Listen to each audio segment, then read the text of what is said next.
Salut à tous, je suis le Collectosaure, bienvenue sur la Dinobox. Aujourd'hui on se retrouve pour la présentation du livre du mercredi. Donc je vais vous parler de l'encyclopédie de Lachaud, des dinosaures. Ça fait super longtemps que je l'ai puisque je l'ai eu avant la création de la chaîne. J'aurais dû vous le présenter, ça aurait été normalement le premier livre que j'aurais dû vous présenter. C'est un classique, donc c'est un énorme pavé qui fait 320 pages. C'est un bouquin qui est quand même super cher parce que c'est un bouquin quand même qui coûte 40 €. Il est destiné surtout aux adultes, c'est pas un livre pour enfants. Étant donné que dedans, c'est le livre qui a le plus de textes, énormément de textes et énormément d'illustrations aussi, mais beaucoup plus de textes. Donc par rapport à un livre d'enfant où ils mettent énormément d'images, de photos, de dessins, tout ça, là vous avez beaucoup de textes. Alors donc la première partie du livre, c'est tout ce qui est paléontologie sur l'alimentation, la chasse, les os. Ensuite vous avez donc des illustrations noir et blanc, des illustrations couleur, je vous rassure. Là vous avez par exemple les combats, vous avez la mâchoire, biologie, il y a de tout. La digestion, donc c'est vraiment super en termes de biologie, sur comment fonctionne un dinosaure, quoi, en gros. Comment il se nourrissait, comment il se reproduisait, comment il marchait. Donc ça c'est super génial, bon ça fait beaucoup de lecture. Mais c'est vraiment une sacrée théorie. Il y a l'explication pour les traces, comment d'après des traces on peut savoir pour un troupeau, tout ça, machin, les œufs. Donc première partie du livre, comme je vous dis, c'est toute la théorie en paléontologie. Là vous avez des super illustrations, alors ça c'est génial, c'est l'anatomie comparée par rapport aux tailles. Vous voyez la différence entre une baleine bleue actuelle comparée à un brachiosaure ou tout ça, comparé à un tricératops, comparé à un tyrannosaure, un giganotosaure, voilà, un animal préhistorique, tout ça, l'éléphant.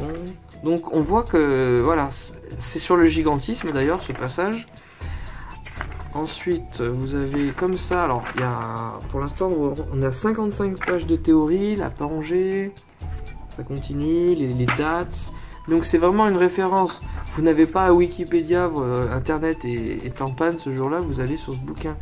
Et après, on arrive dans la deuxième partie, qui est elle-même divisée en 3 parties. Donc première partie, comme je vous disais, la théorie. Deuxième partie, les différentes familles de dinosaures. Donc par exemple, vous avez les théropodes, ça prend tout ce qui est carnivore. Ensuite, vous avez une autre partie qui est tout ce qui est sauropodes. Donc ça prend les herbivores long cou. Et ensuite tout ce qui est ornithichien, donc ça prend tout ce qui est herbivore quadrupède, comme Protocératops, Pachycéphalosaures, les hadrosaures, tout ça. Donc il y a des super illustrations couleurs dans ce bouquin. Et il y en a plus de 600. Il y a plus de 600 illustrations couleur et noir et blanc. Et il y a 735 espèces. Donc actuellement, c'est le livre le plus complet en termes de paléontologie par rapport accessible aussi au grand public, par rapport au nombre d'espèces. Un exemple, je vais vous montrer. Si vous prenez une encyclopédie un peu plus pour les jeunes, quoi, vous aurez beaucoup de dinosaures aussi là-dedans. Mais vous n'aurez pas tous les dinosaures. Vous aurez, par exemple, vous aurez juste le tyrannosaure, mais vous n'aurez pas l'albertosaure, vous n'aurez pas... Donc, il y a beaucoup de dinosaures dans une encyclopédie jeunesse, comme ça, mais là, ils y sont tous regroupés. Donc, par exemple, il y a tous les types de tyrannosauridés, tous les types d'allosauridés, tous les types de spinosauridés. Donc, vraiment complet.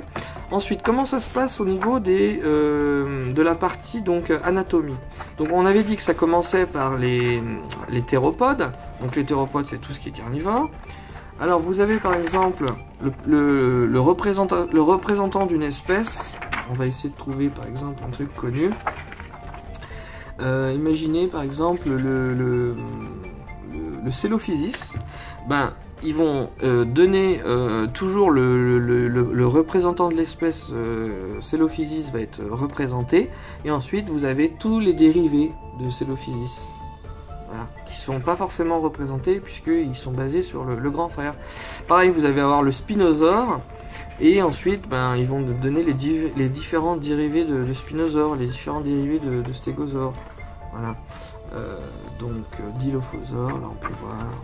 Alors ensuite, pourquoi vous avez des parties manquantes? C'est que pour respecter les os qui ont été trouvés, là par exemple, les morceaux de la mâchoire, c'est les os qui ont été trouvés actuellement, et toutes les parties noires, c'est ce qui n'a pas été trouvé.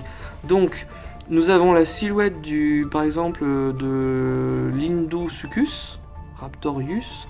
On a sa silhouette d'après ses os, mais on n'a pas retrouvé sa queue. On n'a pas retrouvé son cou.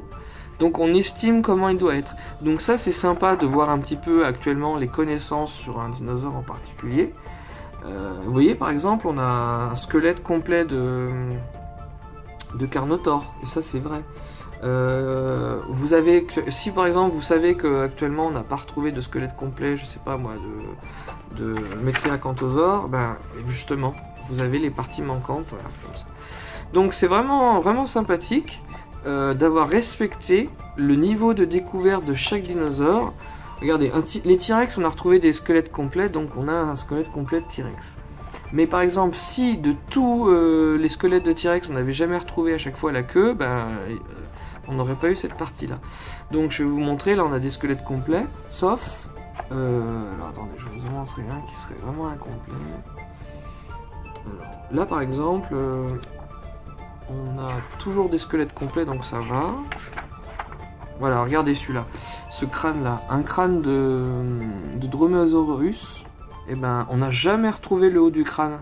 Donc on ne peut pas inventer la partie manquante. Donc pour l'instant elle est donc en noir. Donc c'est vraiment sympa parce qu'ils se sont pas permis, vous voyez, de faire des suppositions. Voilà. Donc on suppose que cette partie-là, elle est comme ça, mais ils ne sont pas amusés à remplir avec des os imaginaires. Voilà. Imaginez qu'un jour on retrouve les vertèbres et en fait ça fait comme un Metriacanthosaure, ça fasse des vertèbres qui sortent. Donc ça on peut pas le savoir. Et pareil sur la longueur de la queue, on peut que l'estimer, parce que imaginez qu'un jour on retrouve les vertèbres et elles sont beaucoup plus longues.